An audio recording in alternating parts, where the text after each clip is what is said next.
S'il y a bien un thème, les amis, qui m'énerve quand on parle du Real Madrid, et pourtant je suis un des plus grands supporters du Real Madrid qui peut exister dans ce monde, s'il y a bien un truc qui m'énerve vraiment beaucoup, et encore plus depuis maintenant quelques années, c'est la mauvaise gestion des jeunes formés au Real Madrid, des jeunes pousses en tout cas du club, pétris de talent malheureusement qu'on gâche année après année, car on les laisse au Real Castilla en 3ème division, parce qu'on les laisse pas forcément exploser en équipe première, on leur laisse même pas la moindre place, ou la moindre chance, le moindre temps de jeu de s'exprimer, et montrer à la face du monde globalement le talent que peut y avoir un joueur formé au Real Madrid. On laisse pas non plus certains joueurs partir à l'étranger, mais on va en revenir dans la vidéo. Mais de l'autre côté, ou du moins s'exprimer en Espagne dans une autre équipe pour prendre de l'expérience, on laisse aussi beaucoup de jeunes sur le carreau parmi les équipes inférieures, au-dessous du Castilla, du coup dans la Fabrica, le centre de formation du Real Madrid. Mais globalement, je trouve que le Real Madrid a une gestion des jeunes qui est catastrophique. Alors oui, quand tu es le meilleur club du monde, forcément, tu possèdes énormément de grands joueurs, déjà de ton équipe première, entre les stars, etc. de l'étranger que tu fais venir au niveau marketing, au niveau business, pour aussi assurer un niveau incroyable forcément à ton effectif, pour viser tous les titres à tous les tableaux, que ce soit en Europe ou en Espagne. Tu les mélanges avec bien sûr des joueurs espagnols pétris de talent qui sont soit déjà formés au club, soit que tu as acheté dans d'autres équipes. Mais globalement, le Real Madrid a toujours été un mélange de ça, des joueurs espagnols de la capitale ou aller dans d'autres clubs, plus des stars internationales. Ça a toujours été ça le Real Madrid, surtout encore plus depuis les années 2000 et avant ça, ça commence un petit peu vers les fins d'années 1990 à être représenté un petit peu comme ça, parce que historiquement le Real a toujours eu beaucoup de joueurs espagnols et un petit peu de joueurs étrangers. C'est vraiment après, quand le football est devenu encore plus un véritable business et qu'il fallait se tourner vers l'international, que petit à petit, et notamment encore plus sous Florentino Pérez, c'était plus les Zidanes que les Pavones, pour la petite réflexion en tout cas entre les joueurs formés au club espagnol et les stars internationales. Expression que vous connaissez tous notamment si vous avez suivi le Real Madrid depuis plus de 20 ans maintenant. Mais globalement, c'est vrai que le Real Madrid ne laisse très peu de place aux joueurs formés au club. On peut notamment reprendre les exemples entre 2000 et 2022. Globalement, à part les Nacho aujourd'hui, Carvajal aujourd'hui, Lucas Vázquez, qui sont formés au club. Entre temps, tu as eu des Ressé qui sont pas restés très longtemps après sa blessure, on l'a envoyé au PSG. Morata qui a pas su s'imposer et malheureusement qui n'a pas été assez patient parce que Benzema lui barrait la route et il était pas satisfait, du coup il est parti à la Juve, etc. Vous connaissez son parcours. On a eu des mecs comme des Granero, des Soldado, des Marcos Alonso, des Negredo, etc. Eux qui sont partis parce qu'ils ont pas eu vraiment beaucoup de chance en équipe première. Alors Granero plus que les autres précédemment cités, mais ça n'a pas duré très longtemps non plus. Granero, on a eu des Cairon aussi qui étaient présents. Mais après, il faut revenir un peu plus tôt pour voir pourquoi pas tout ce qui était les Raoul qui avaient explosé, les Casillas entre la fin d'année 90 et du coup tous les années 2000, etc. et des 2010 pour Casillas. Mais globalement, t'as pas eu vraiment beaucoup de joueurs qui étaient présents parmi ceux qui étaient formés au club. Après, il faut revenir un peu avant pour tout ce qui est les Michel Salgado, la Quinta de Buitre 20 ans, 30 ans avant. Après, globalement, voilà. Mais aujourd'hui, depuis les années 2000 en tout cas, depuis que les stars prennent un peu le dessus sur le vestiaire du Real Madrid, par rapport aussi aux joueurs espagnols, etc. C'est vrai qu'aujourd'hui, le Real Madrid bouge totalement son équipe première. Entre simplement le fait qu'à chaque poste, t'as quasiment les meilleurs joueurs du monde à leur poste, ce qui forcément va faire en sorte que les jeunes qui monteraient de l'équipe Castilla, du coup l'équipe 2 en équipe 1, seraient automatiquement remplaçants ou remplaçants du remplaçant. Dans un effectif qui se veut extrêmement concurrentiel, extrêmement bien fourni en quantité-qualité, être un jeune de 18 ans, voire moins, ou même jusqu'à 21, vouloir percer au Real Madrid, c'est compliqué. Après, il faut aussi, les amis, mettre un peu une parenthèse. Le football mondial, depuis quelques années maintenant, on prône vraiment de plus en plus, à l'instar des Mbappé, des Jude Bellingham, etc. Je donne que ça comme exemple, parce que je pourrais en citer des tonnes. On veut toujours plus que les jeunes brillent de plus en plus tôt. En mode, on veut les adapter de plus en plus jeunes au football professionnel, qu'ils apprennent aux côtés des meilleurs, des mecs les plus expérimentés, qui prennent du temps de jeu dans des bons championnats, à des bons niveaux, pourquoi pas des fois les compétitions internationales, pour qu'ils s'aguerrissent de plus en plus vite, qu'ils s'imprègnent en tout cas de l'exigence du plus haut niveau et qu'ensuite, une fois lancés dans le grand bain, ils grandissent petit à petit, ils explosent pour être revendus ou pourquoi pas devenir des cadres de leur effectif s'ils n'ont pas forcément besoin pour leur compte de vendre ces jeunes-là qui ont explosé. Mais du coup, c'est aussi pour ça que beaucoup, en général, de clubs anglais, italiens ou du moins bref européens, essaient de lancer des jeunes pour avant tout les faire exploser et se faire un max de thunes là-dessus. Parce qu'aujourd'hui, le marché le plus prisé, c'est les joueurs jeunes qui ont encore 4-5 ans de contrat, voire 6, qu'on va revendre entre 50 et 100 millions d'euros tellement les prix du marché sont cassés. Aujourd'hui, le moindre jeune vaut extrêmement cher avant même d'avoir prouvé quoi que ce soit au football de plus haut niveau en tant que titulaire ou du moins sur la durée.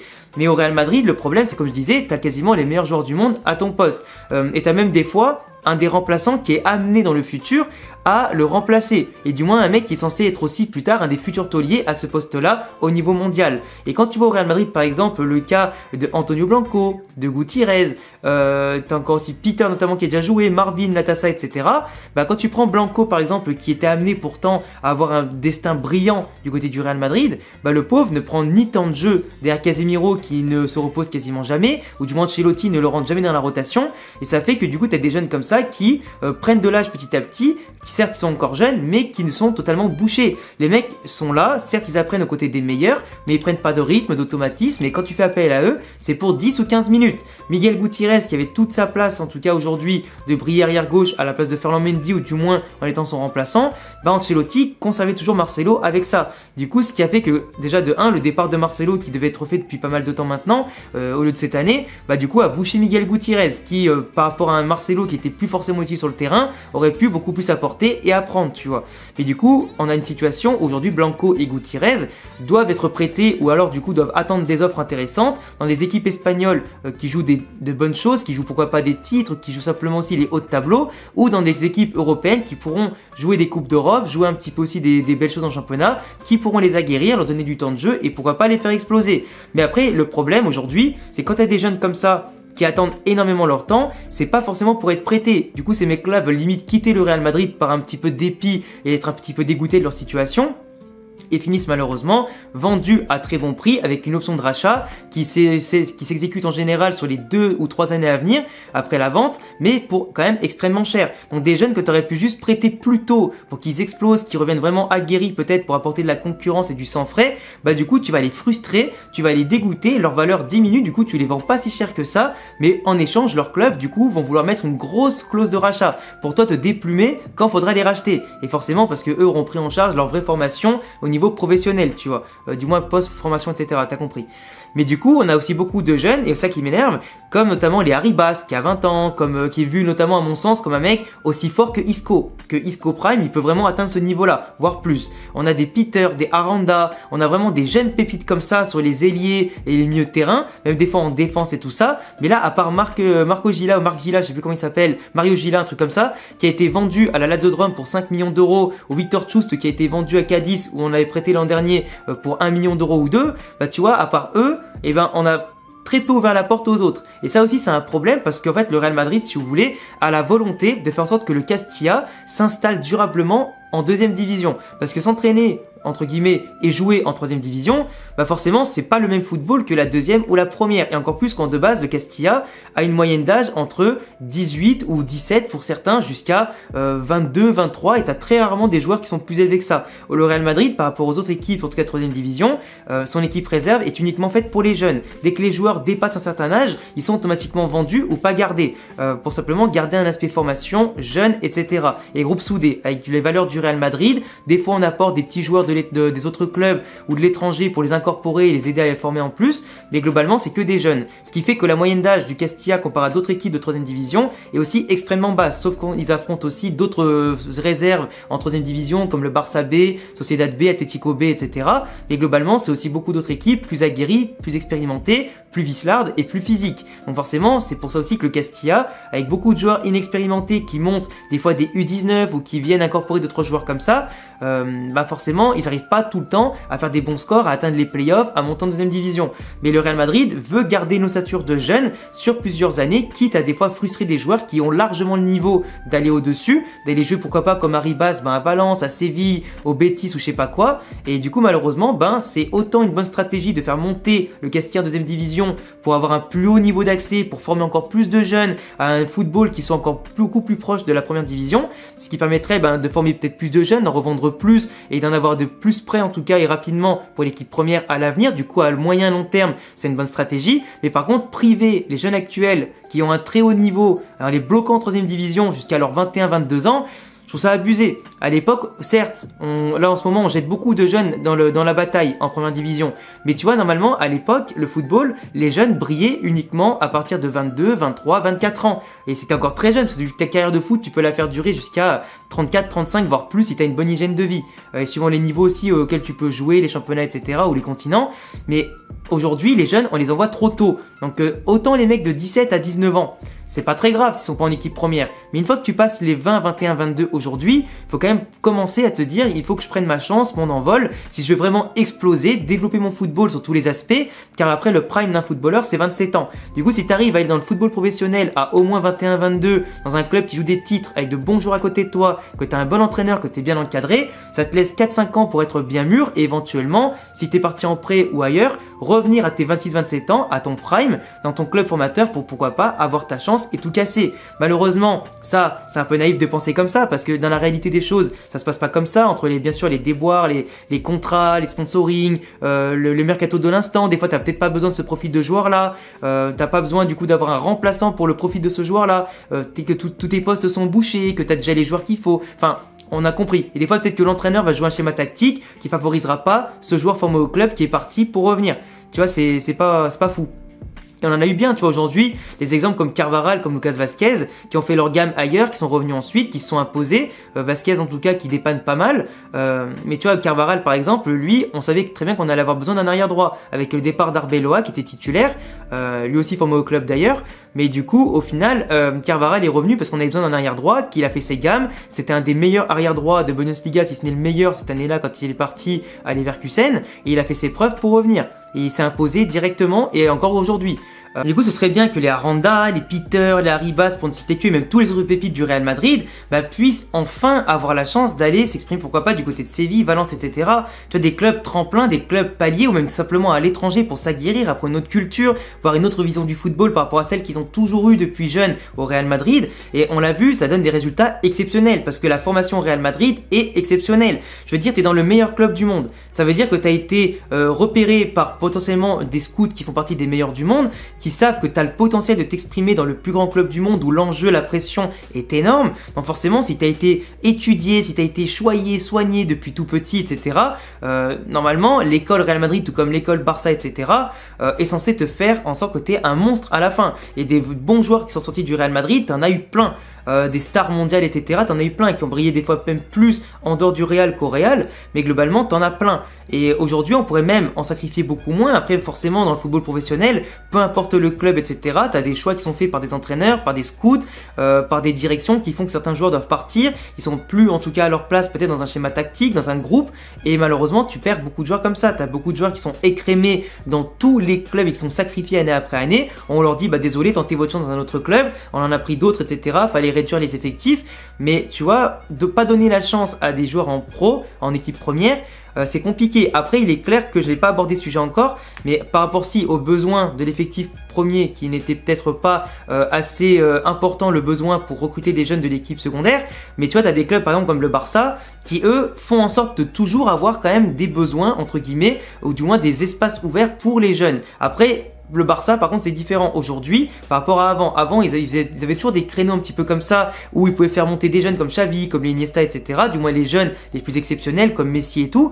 Mais aujourd'hui le Barça ils le font par nécessité parce qu'ils ont très peu de budget mercato par rapport aux autres années précédentes. Ils ont une crise économique, du coup ils doivent virer des joueurs pour les remplacer par des jeunes qui coûtent moins cher. De l'autre côté ils doivent aussi faire en sorte que comme ils n'ont pas trop d'effectifs qualité-quantité à tous les postes, du coup c'est comblé par les jeunes qui peuvent monter comme Gavi, comme Nico par exemple. Pour ne citer que aussi comme Mingueza. Mais globalement le Barça aujourd'hui offre plus intérêt aux jeunes que le Real Madrid, mais ça aussi c'est une question culturelle, c'est une question aussi de travail, de mise en place des effectifs, de gestion de l'effectif aussi, des besoins économiques à tous les instants. Ça dépasse vraiment le cadre du sport, il y a beaucoup trop d'aspects, il faut aussi avoir un entraîneur qui fait confiance aux jeunes, etc.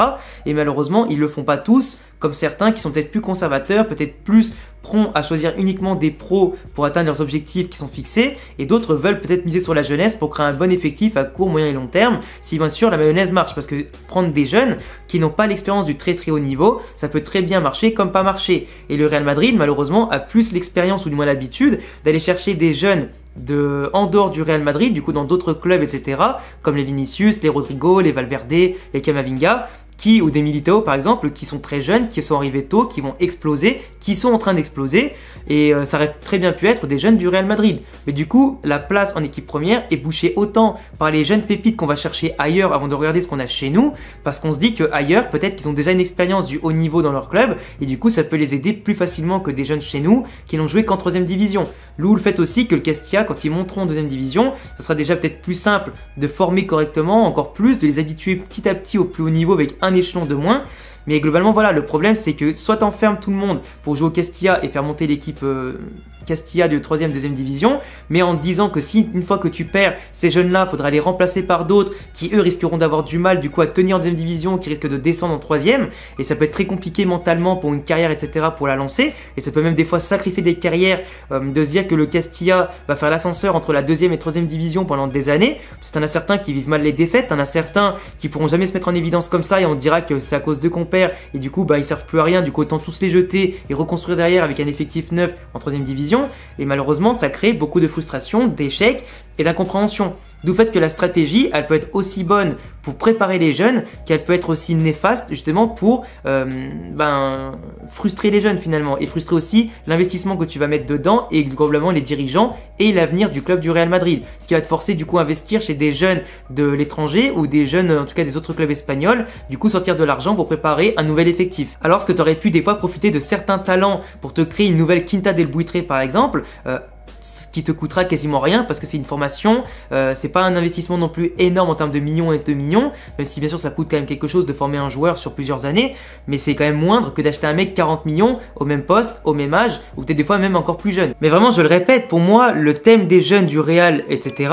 Ça m'énerve parce qu'il y a tellement de bons talents, t'as tellement de possibilités pour tout simplement, je sais pas, t'as des opportunités de mercato que tu saisis pas forcément, là t'as des jeunes qui peuvent t'aider dans le cas des blessures, etc. T'en as qui peuvent rentrer, et pour moi les quelques rentrées de Peter en fin de match ou de Arribas, etc. Blanco, c'est pas assez. Ces mecs-là peuvent jouer des fois, alors je dirais pas titulaires, ils sont pas plus forts que des Modric, que des Vinicius et tout, mais si tu les fais pas jouer, tu pourras jamais le savoir, et peut-être qu'ils franchiront un palier entre leurs 18 et 22 ans qui permettra peut-être de jouer un jour la place de titulaire avec ces gens-là. Et à mon sens, si on recrute des jeunes qui sont à l'international et qui sont jeunes et qui sont forts et qui peuvent percer comme on l'a vu aujourd'hui, pourquoi pas ceux de chez nous en fait. Et ça, à mon sens, à long terme, surtout dans les cas de crise économique, au bout d'un moment, quand tu pourras plus investir des milliers des cents, peu importe le club que t'es dans les joueurs à l'étranger, il faudra bien sûr se tourner au centre de formation. Et je pense très clairement que dans les peut-être, je sais pas, 20 ou 30 ans à venir, que les clubs qui auront les meilleurs centres de formation, qui sortiront les meilleurs jeunes, seront les meilleurs clubs d'Europe, et de très loin. Donc voilà, en tout cas les gars, c'est tout pour cette vidéo, un petit peu à cœur ouvert ce sujet-là, en tout cas des jeunes